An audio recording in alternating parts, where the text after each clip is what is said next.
સામાજિક સુરક્ષાની માંગ કરવામાં આવી, જેમાં કર્મચારીનો દરજ્જો અને વેતન છેલ્લા 50 વર્ષોથી કામ કરતા આંગણવાડી કર્મીઓને સરકારી કર્મચારી તરીકે જાહેર કરી સુપ્રીમ કોર્ટના આદેશ મુજબ કાર્યકરને 24,800 રૂપિયા અને સહાયિકાને 20,300 રૂપિયા લિવિંગ વેજ ચૂકવવામાં આવે।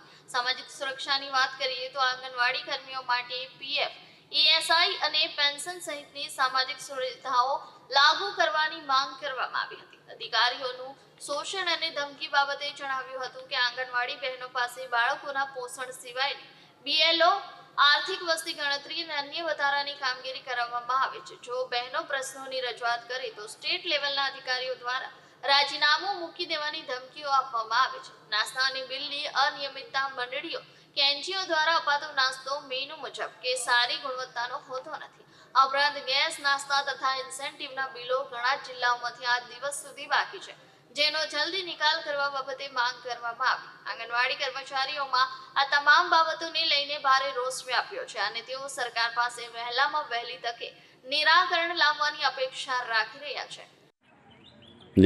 નમસ્તે, હું અવનીબેન રાજેશભાઈ પટેલ। હું આંગણવાડી વર્કર છું, હું વાલોડની છું। અમારી આંગણવાડીમાં અમને 6 સેવાઓ સિવાય બીજી કોઈ બી સેવાઓ વિશે અમે કામ કરવા માંગતા નથી। અમારી આંગણવાડીમાં અમને 9:30 થી 3 વાગ્યા સુધી 3:30 સુધી અમારે કામગીરી કરવાની હોય છે, તેમાં અમને જરા પણ ટાઈમ મળતો નથી।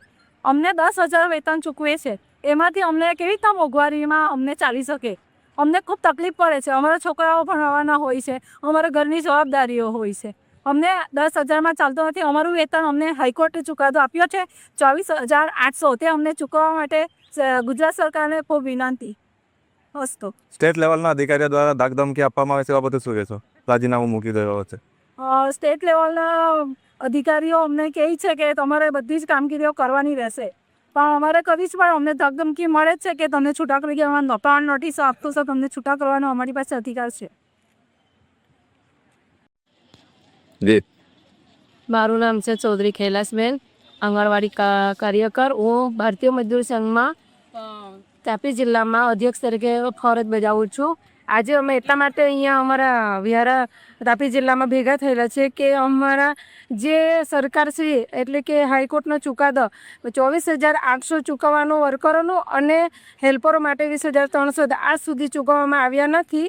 અને બીજું, મોબાઈલની અમારા ભારતીય મજદૂર સંઘના કાર્યકર્તાઓ અવારનવાર સરકારશ્રીને મળે છે મોબાઈલ માટે, સેલરી માટે, તો એ લોકો તારીખો પર તારીખ આપે છે। હવે છેલ્લે એવું કીધું હતું કે 15 ફેબ્રુઆરીએ મોબાઈલ મળી જશે, અને આજે 25 તારીખ થઈ ગઈ છે પણ સરકારની હજી આંખ ખુલ્લી નથી। અને અમને એવા કામ સોંપે છે કે અમે અમારા પોતાના મોબાઈલ એટલા હેંગ મારે છે કે અમે અમારા પર્સનલ મોબાઈલમાં કામ કરી શકતા જ નથી।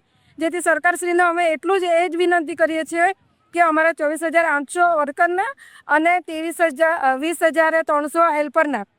અને બીજું કે ગુજરાતમાં નારી સશક્તિકરણ ચાલે છે, પણ અહીંયા તો ફક્ત ને ફક્ત માત્ર નારીનું શોષણ અને શોષણ જ અમને જોવા મળે છે। અસ્તુ। જય હિન્દ।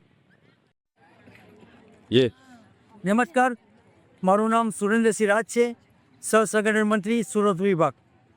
આજ રોજ 25 તારીખના પૂરા દેશની અંદર આજે ધરના, રેલી અને વિરોધના કાર્યક્રમો જ્યારે ભારતીય મજદૂર સંઘ આપ્યા છે, અત્યારે 6, 7, 8 ફેબ્રુઆરી અમારી જગન્નાથપુરીમાં જે રાષ્ટ્રીય અધિવેશન થયું એમાં જે બી ઠરાવો અમે મૂક્યા છે એમાં આંગણવાડી, આશા વર્કર, મધ્યાહન ભોજન, પીએફ, ઈએસઆઈ અને પીએફની અંદર બી તમે કદાચ જોયું હશે 1,000 રૂપિયા અત્યારે પેન્શન છે, એમાં બી અમારી 7,500ની માંગણી છે।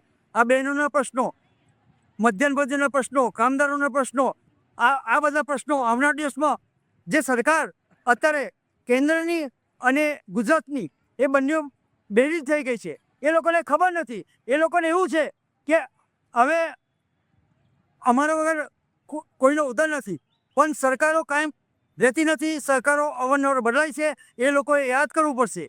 બરાબર?